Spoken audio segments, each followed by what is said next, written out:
Olá, cooperado. Estamos aqui com o Felipe Meroto, da Meroto Consultoria, que presta um serviço em parceria com a Unimed Seguros, a Unimed Sul Capixaba, para todos os cooperados. Fala muito de composição de patrimônio, planejamento tributário, planejamento para investimentos, tudo que interessa na nossa parte. A gente tem um tema que vai discutir aqui hoje, que está muito pertinente, que é a nova legislação sobre o imposto de renda. E como isso afeta o nosso cooperado. Eu acho que é extremamente importante que todos tenham noção do que está por vir e que se planejem com antecedência, que façam um planejamento adequado para diminuir, dentro dos limites legais, sempre, o que a gente pode fazer para diminuir essa mordida do leão. Felipe, obrigado pela sua presença. Prazer estar aqui com vocês. Essa parceria nossa desde 2023. Mas eu queria que você falasse para a gente quais são as principais mudanças nessa nova legislação que a gente está vindo aí, que está do imposto de renda. Então, a gente tem uma mudança muito importante acontecendo e as pessoas elas acham que é só a tributação do dividendo, mas não é só a tributação do dividendo, é como o projeto ficou conhecido, né? O projeto é muito mais amplo do que só tributar dividendo. Porque quando a gente pensa em tributar o dividendo, a gente pensa o seguinte, o dinheiro que transferir da PJ para a PF vai passar a ser tributado. E não é simples assim o cálculo. O que o governo vai fazer é somar todos os rendimentos para que você tenha uma alíquota mínima de imposto. Então antes, se você conseguisse fazer uma boa gestão, você podia ter uma alíquota de 3, 4, 5, 8%. A gente atendeu alguns cooperados aqui que a gente fez um planejamento, que tinha como fazer um livro caixa mais forte, que tinha como fazer o aporte na Previdência. E aí eles tinham uma alíquota abaixo de 10%, mesmo a alíquota de retenção sendo 27%. Então recebiam uma restituição importante.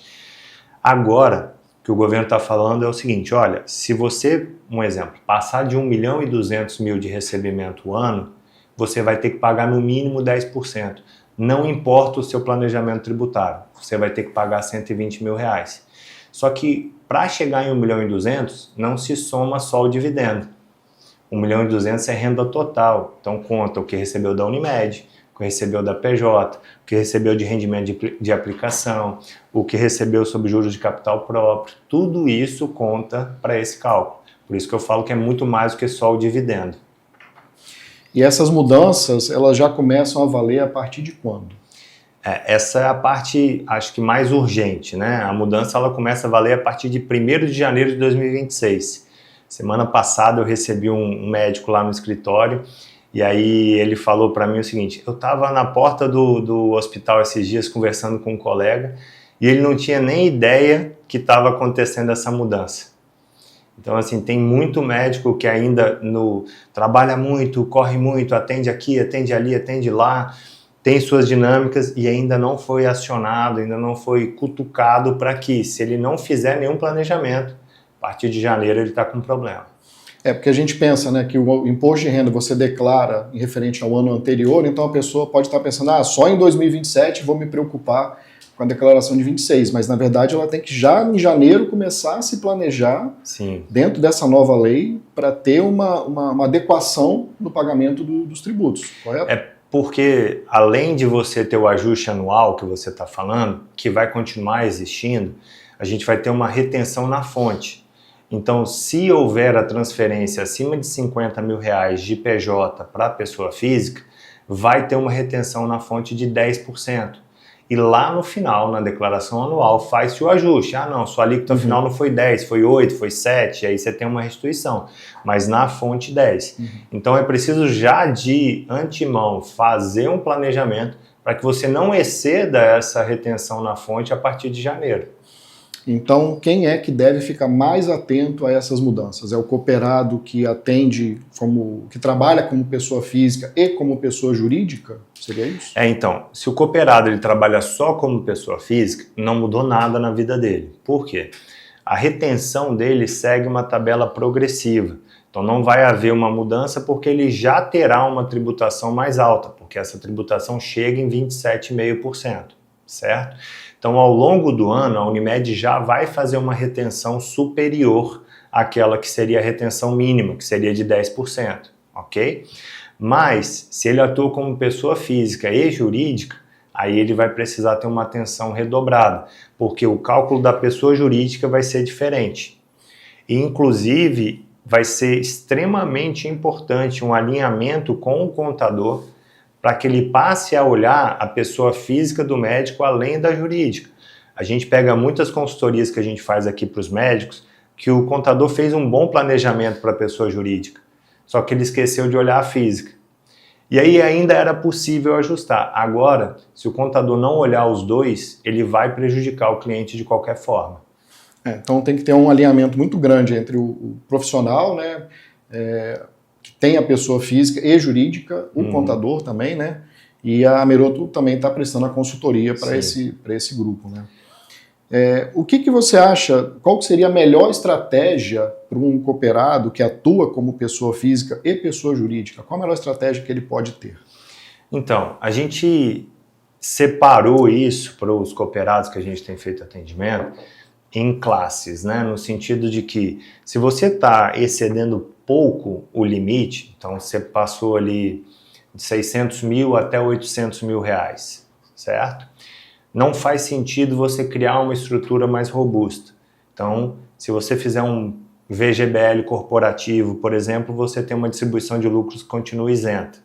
Se você faz um cartão corporativo e utiliza desse cartão corporativo de maneira legal, você também vai poder usar o rendimento da sua empresa de uma maneira isenta. Então, existem formas gratuitas de se fazer esse processo. Elas são efetivas até um determinado faturamento. Se você passa muito disso, não tem como você distribuir todo o dinheiro dessa forma. Então você tem que criar uma outra estrutura. Qual é a estrutura que a gente tem visto com maior viabilidade? É você criar uma holding patrimonial, onde você coloca essa holding patrimonial como sócia da sua pessoa jurídica médica, e aí você vai distribuir o excedente da sua pessoa jurídica médica para a sua holding patrimonial. E aí essa transferência entre duas pessoas jurídicas não tem incidência do imposto mínimo. A incidência ela dá apenas para a pessoa física. Por quê? O imposto de renda pessoa física mínimo foi criado justamente para tributar a pessoa física, não a jurídica. Então, se fizer a transferência de uma PJ para outra, aí não vai ter incidência. Mas como eu falei, você tem que separar. Qual que é o meu nível de faturamento? Não existe uma bala de prata, uma resposta única. Então, é necessário, vocês estão fornecendo isso, né, que haja uma consultoria, haja um entendimento, para que você entenda qual é a melhor estratégia para você. De qualquer forma, a única coisa que não pode acontecer é não se planejar, senão vai ter problema. E está programado, né, está previsto, né, pelo governo o aumento de arrecadação com essas medidas. Então, esse dinheiro vai sair do bolso de alguém. 30 bilhões é a expectativa do governo. E é o que você falou, vai sair do bolso de alguém. Por que o governo fez isso, né? Ele criou a isenção até 5 mil e criou uma faixa especial de transição até 7.350. E aí, essa desoneração dessas pessoas gerou para o governo um déficit de 30 bi, que ele precisava repor de alguma forma, então ele criou essa tributação e agora a gente tem uma expectativa de arrecadação de 30 bi sobre essas pessoas, que são as pessoas que antes recebiam de maneira isenta. Uma pergunta que muita gente tem feito é sobre os fundos imobiliários. Os rendimentos de fundos imobiliários continuam isentos, então isso não vai entrar no cálculo. E aí é importante explicar o cálculo, porque antigamente eu recebia da Unimed, por exemplo, que são nossos cooperados aqui, e aí eu fazia um recebimento da minha pessoa jurídica, eu tinha um rendimento das minhas aplicações de investimento, eu recebia sobras da Unimed e aí pegava tudo isso. Quando eu olhava o meu imposto de renda, eu olhava só o meu rendimento tributável, que é aquele da Unimed. Eu falava assim, pô, a Unimed reteve tanto de imposto. Agora não vai ser assim mais. Eu vou olhar todos os rendimentos e calcular o mínimo de imposto que vai pagar. O que está fora disso? LCI, LCA, CRI, CRA, VGBL, PGBL, fundo imobiliário, esses continuam isentos. Então, todo o rendimento que você tiver nessas aplicações não vai somar para a tributação. Tudo que não for dessas aplicações, rendimento que você tem num fundo de investimento, rendimento que você tem num CDB, rendimento que você tem numa outra aplicação qualquer, tudo isso vai somar. Tesouro também. Tesouro direto também, né? Perfeito. Então, assim, são poucos investimentos que estão livres dessa nova tributação, né? Exato. Então, compensaria fazer uma migração para esses investimentos? Legal, é uma ótima pergunta, né? O que aconteceu? O governo, ele fez antes da reforma, antes da implantação do imposto mínimo, ele já fez uma diminuição no lastro das emissões de LCI, LCA, CRI e CRA. Então, o que acontece hoje? Essas emissões, elas já estão com um spread, que é a diferença do Tesouro Selic, por exemplo, para essas aplicações, muito pequenos. Muitas vezes não compensando. E aí, você entra numa aplicação isenta com um spread muito pequeno, às vezes você vai estar perdendo em relação ao outro. Então, esse cálculo tem que ser feito também pela parte de quem o atende nos investimentos, para entender se vale a pena essa diferença. Cada caso vai ser um caso. Então, um médico que já tem ali 5, 6, 7 milhões aplicado, certamente ele vai precisar pensar muito mais na migração para os isentos do que o médico que tem ali 1 milhão aplicado. Porque o 1 milhão aplicado vai render, vamos botar bruto, 10 mil para ele por mês. Os 6 milhões já extrapola o limite dele. Já vai ficar acima da isenção desse novo que é de 600 mil anos. Uhum. Entendeu? Se o médico for apenas pessoa física, ele não tem tanto problema, né? Vamos dizer. Exato. Por quê, Fred? A gente fala assim, tem gente que está entendendo que vai pagar os 10%, vamos pegar 10%, né? Os 10% mais o que ele pagou no investimento. Então, um investimento tradicional em renda fixa, ele tem a menor tributação dele em 15%. Então, as pessoas elas estão imaginando que elas vão pagar 10% mais 15%, e aí ela vai pagar 25%. Não é isso. Então, se houve uma retenção de 15% sobre a rentabilidade dos investimentos, isso entra como dedução no imposto final. Felipe, então não faz diferença? Faz diferença porque se você teve um rendimento grande nos seus investimentos, mais uma distribuição de lucros, eu vou somar os dois para chegar na sua alíquota mínima. Então, às vezes, você não teria alíquota de 10% se não fosse a rentabilidade dos investimentos. Você passou a ter em função disso. Vai entrar o redutor? Vai, mas vai gerar um efeito cascata em todos os outros rendimentos. Então, por isso que tem que ser olhado. Mas, gente, fiquem tranquilos, não vai ser 10% do imposto mínimo mais 15% dos investimentos. É 15% dos investimentos e o que você já pagou entra como redutor. É um cálculo bastante complexo, não é assim tão simples, né? Requer uma atenção grande, requer uma atenção e requer um planejamento muito forte, com pessoas capacitadas para te ajudar, né? Tomar cuidado com dicas de advogados dessa área, dicas de contadores, que às vezes não estão bem embasados, né? Tem que ter uma... Não é questão de dica, é questão de ter uma avaliação de cada caso, ter um estudo adequado ali e ver qual a melhor estratégia. Né? Não é cada caso é um caso, não é simples a resposta para cada... A gente tem um caso bem legal aqui de Cachoeiro, né? Que depois da palestra que a gente deu uma demanda muito alta. Semana passada eu vim aqui na quinta-feira e eu tive a minha primeira reunião às 7, saí daqui às 9 da noite. Cheguei às 7 da manhã, saí às 9 da noite. Uma reunião atrás da outra.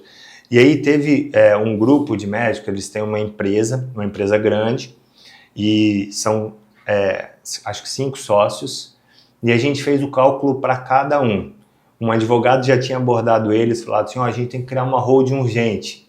E aí eles estavam já nas vias disso, e a gente fez o cálculo para cada um, e a conclusão que a gente chegou com todos, unanimidade, foi que nenhum deles precisavam de uma holding. Por quê? A empresa era grande, mas aí quando a gente fazia o cálculo da alíquota efetiva da empresa, que entra como redutor na pessoa física, é o que você falou, o cálculo é complexo. Então eu tenho que ter o lucro contábil da empresa, calcular qual é a alíquota efetiva da empresa, e isso entra como redutor na sua pessoa física. Quando a gente fazia esse cálculo, nessa regressão para a pessoa física, todos eles, em função do redutor ser grande da PJ, não iam pagar adicional. Então, embora eles recebam mais do que 1.200.000, eles não vão pagar o adicional porque tem um redutor da PJ. Então, eles economizaram uma boa quantidade de dinheiro em fazer holding, fazer alteração contratual, passar a receber, porque simplesmente não precisava. A holding tem os custos também de manutenção dela, não é só criar uma holding e deixar solta, né? É que é um trabalho aí de manutenção dela. Lá na empresa, a gente constitui holding para alguns clientes, né? E a nossa resposta para holding sempre foi muito mais não do que sim, porque os clientes vinham, às vezes, a holding virou moda, né? E os clientes vinham com essa ideia, não, eu quero uma holding, quero uma holding, quero uma holding. E a gente fala, não, você não precisa de uma holding. Seu objetivo, se você fizer uma doação direta, resolve. Se você fizer um planejamento de uma outra forma, resolve mais barato. Porque a holding ela tem um custo de manutenção mensal, mais o custo de abertura. Agora, ela se tornou mais relevante em termos de planejamento tributário. Mas como eu falei, nem é para todo caso. Esse grupo, embora recebesse mais, por exemplo, não era.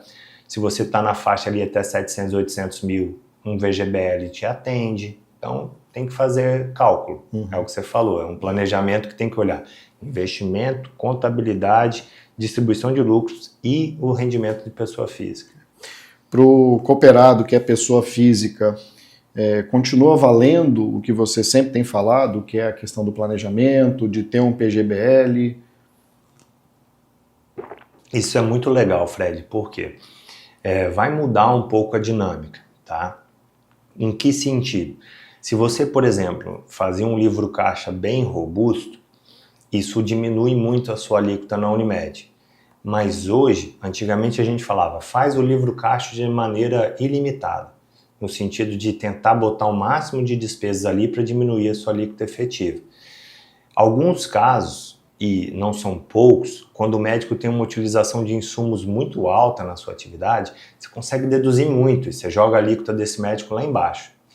Então eu concentrava os rendimentos na pessoa física e fazia todas as deduções na pessoa física. Agora eu tenho que fazer mais um cálculo pensando nisso. Se eu concentrar na pessoa física, quanto que eu vou extrapolar em relação ao imposto mínimo? Porque no exemplo que a gente trouxe, se eu tenho 1.200.000 de receita na pessoa física e 1.200.000 de despesa na pessoa física, o meu lucro foi zero, perfeito? Antes eu não pagaria nenhum imposto. Agora eu vou pagar 120 mil, porque para 1.200.000 o mínimo que eu tenho que pagar é 120 mil. Então talvez, em alguns casos, passe a valer a pena eu limitar o livro caixa até os 600 mil, por exemplo, e jogar o resto na PJ, porque eu vou ter uma alíquota menor. Então é um cálculo que precisa ser feito em relação ao livro caixa. Mas o livro caixa continua sendo uma ferramenta muito efetiva. Em relação ao PGBL não muda nada. Cooperado Unimed, retenção de 27,5% na fonte, se faz o VGBL até 12%, isso diminui da base de cálculo da Unimed, que é um imposto novo que foi criado, que é o imposto mínimo.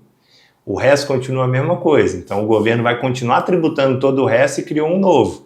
Então a gente está preocupado com o novo. E todo o resto segue o planejamento. Livro caixa, agora com esse novo adendo, e o PGBL para diminuição da base de cálculo. Só complementando em relação ao PGBL, eu fiz um estudo na semana passada sobre isso, muito legal. Se você fizer uma aplicação em PGBL esse ano e aplicar a dedução, a restituição que você teve no ano seguinte, se você projetar 10 anos, essa aplicação aplicada em Tesouro Selic, que hoje você tem VGBLs que aplicam só em Tesouro Selic, como o RF100C, fundo da própria Seguros Unimed. Então, eu faço uma aplicação dos 12% no RF100C, para usar como exemplo, recebo uma restituição, aplico no RF100C. Em 10 anos, isso vai equivaler a 124 do CDI. Bem interessante. Só porque eu reapliquei a minha restituição. Hoje está muito difícil a gente conseguir qualquer coisa que dê 124 do CDI, né? Muita rentabilidade. Por que isso? Por causa juros sobre juros e a Previdência ela não tem o come cotas. Então, você pega a restituição, volta para cá. É um planejamento que também para investimentos faz muito sentido. Sim. É aquela situação, né? O cooperado vai ter que se proteger na pessoa física, vai ter que se planejar na pessoa jurídica. E essas duas pessoas dentro do, vamos dizer assim, que é o mesmo cooperado, vão ter que se comunicar muito bem para não ter uma falha de informação que leve a um aumento de tributação desnecessário, né? Só relembrando que tudo aqui está dentro da legalidade, não existe nenhuma manobra. Não, tudo é o que o governo deixou ali para a gente poder usar como planejamento tributário. Um outro instrumento importantíssimo para isso é você fazer a ata, então você apura o seu lucro contábil até o final desse ano, faz uma ata de distribuição desse lucro contábil futuro. Então a gente tem um caso de uma empresa médica que ela está com um lucro contábil de 6 milhões, só que ela não tem caixa de 6 milhões. Obviamente ela já fez essa distribuição de alguma forma, então ela tem um lucro contábil, mas ela não tem um lucro operacional ali, o cash, certo? O que a gente fez? Uma ata, protocola essa ata na junta comercial e eu tenho até 2028 para distribuir 6 milhões. Isso quer dizer que, esse caso eles têm 1 milhão em caixa, isso quer dizer que os 5 milhões excedentes ao que ele tem em caixa, eu ainda vou distribuir sem nenhuma taxa. Então eu tenho 5 milhões para distribuir com 10% de isenção. Então eu estou economizando com esse planejamento 500 mil reais. E é uma coisa simples, você faz a ata e registra na junta. Então, o cooperado ele também tem isso como instrumento que ele deve fazer, deve procurar o contador dele hoje, falar, olha, vamos registrar uma ata do lucro contábil para eu poder distribuir esse dividendo até 2028. Isso é também uma operação fundamental dentro do planejamento. E tem que ser feito nesse ano, porque se fizer no ano que vem, já vai sofrer a mordida maior. Até 30/12 tem que fazer esse registro. Pois é. Outro ponto importante em relação ao planejamento, você tem dinheiro em caixa, pessoa jurídica. Você estava com esse dinheiro ali, planejando alguma coisa ou não, simplesmente muitos médicos às vezes vão acumulando ali e esquece de transferir. A gente tem alguns casos assim que são bem engraçados, mas é importante você se atentar e fazer essa distribuição até o final de dezembro, justamente pelo que você falou. Então às vezes você está ali com 200 mil na sua pessoa jurídica, se você deixar para transferir os 200 mil em janeiro, você vai pagar 20 mil de imposto. Se você transferir até 30 de dezembro, você não vai pagar nada. Então antecipa a transferência. Às vezes a pessoa está com dinheiro ali planejando o investimento, planejando alguma coisa que às vezes vale a pena equacionar esse investimento mais para frente e transferir uma parte do lucro nesse ano ainda, para escapar da mordida. Porque se eu transfiro agora e eu preciso voltar com esse dinheiro para a empresa, isso não é um problema, porque eu consigo fazer isso legalmente via integralização de capital, que não tem custo, ou até via empréstimo para sua pessoa jurídica, você faz um empréstimo de mútuo que também não tem custo, ok? E aí eu faço esse movimento de volta caso for necessário. Se não foi necessário, eu economizei 10%. Se foi necessário, eu economizei 10% jogando para cá, mas eu devolvo o dinheiro para lá sem custo nenhum. Então, de qualquer forma, é só você se planejar. Se você precisar usar o dinheiro de volta, tem como fazer isso. Sim. Felipe, a gente está encaminhando aqui para o final. Eu queria só que você relembrasse quais são os investimentos que continuam isentos, pelo menos por enquanto, né? Mas os que estão isentos nesse momento desse novo imposto. Não, legal isso também. O governo, ele constantemente volta na questão de tributar o dividendo do fundo imobiliário, né? O fundo imobiliário tem sido muito atacado nesse sentido. Esse ano, o governo flertou com a ideia da tributação mínima para LCI, LCA, debêntures e etc. Mas isso também não passou. Então, como você disse, ainda não são tributados, né? Mas o que a gente tem que ainda não é tributado? São as LCIs, as LCAs, CRIs, CRAs, majoritariamente, né? Tem mais, mas que a gente tem para comprar no dia a dia. A gente tem os fundos imobiliários e a gente tem as debêntures incentivadas. Então, esses 6 investimentos eu ainda tenho eles isentos, além, é claro, da Previdência, tanto o PGBL como o VGBL. Então, eu tenho 8 que não entram no cálculo do imposto mínimo, só que desses 8, 6 nunca vão ter tributação, porque são isentos, e 2, que é a Previdência, ele tem tributação no resgate, mas o rendimento que você tem ali não conta para o cálculo do seu imposto mínimo. Então tem essa questão. Uma pergunta que muito cooperado tem feito é se a distribuição de sobras da Unimed conta como rendimento. Conta. Então, pegando um exemplo que você recebeu 1,1 milhão de outras fontes, Unimed, produção, mais a sua pessoa jurídica, mais rendimentos de aplicação, e aí você recebeu mais 100 mil de sobras, de distribuições, enfim, você teve 1,2 milhão. Esse dinheiro vai contar no seu rendimento total. Qual que é a diferença? Não é que você vai pagar 2 vezes sobre a sobra. Ele vai contar para você ter um imposto mínimo a pagar, mas o que foi retido de imposto volta como dedução. Então, tudo que você ganha conta como rendimento tributável para que você caia na alíquota maior, que o governo quer, que você tenha maior alíquota. E aí, depois que você caiu nessa alíquota maior, vem as deduções. Dentre as deduções, o que você já pagou de imposto nos seus investimentos, o que já foi retido na distribuição das sobras, então tudo isso entra dessa forma. É a base de cálculo que mudou, né? Então, exatamente. A gente tem um trabalho aí, né? Ficar muito atento à declaração do imposto de renda, ter uma sinergia importante com os contadores. Tem que olhar tudo, não vai dar para escapar, porque senão você vai tomar uma mordida. E uma coisa que preocupa muito é isso, tem muito médico achando que sempre foi possível no Brasil você, depois eu resolvo. Sempre foi possível, não, depois eu jogo uma dedução, depois eu... Agora não tem mais depois, porque o governo ele conseguiu cercar de uma forma que não tem como você fazer o planejamento retroativo. Você vai ter que fazer o planejamento proativo. Sim. Não vai dar para retroagir e mudar. Felipe, obrigado. Obrigado pela essa participação, acho que foi bastante esclarecedora. Vão surgir outras dúvidas, cada caso vai ter uma particularidade que possa levar a um questionamento diferente do que foi feito aqui, mas acho que em linhas gerais deu para entender muito bem o que está acontecendo e acho que o principal recado, né, planejamento, e o planejamento tem que começar agora.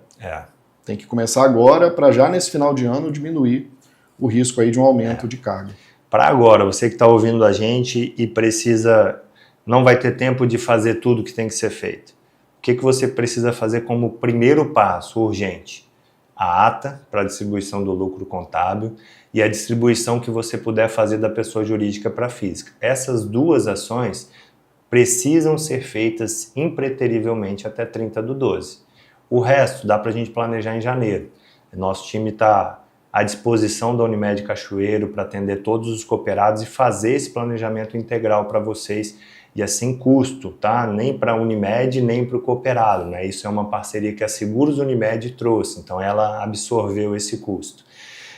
Então, ok, não vai dar para a gente atender todos vocês em dezembro. O que eu faço em dezembro?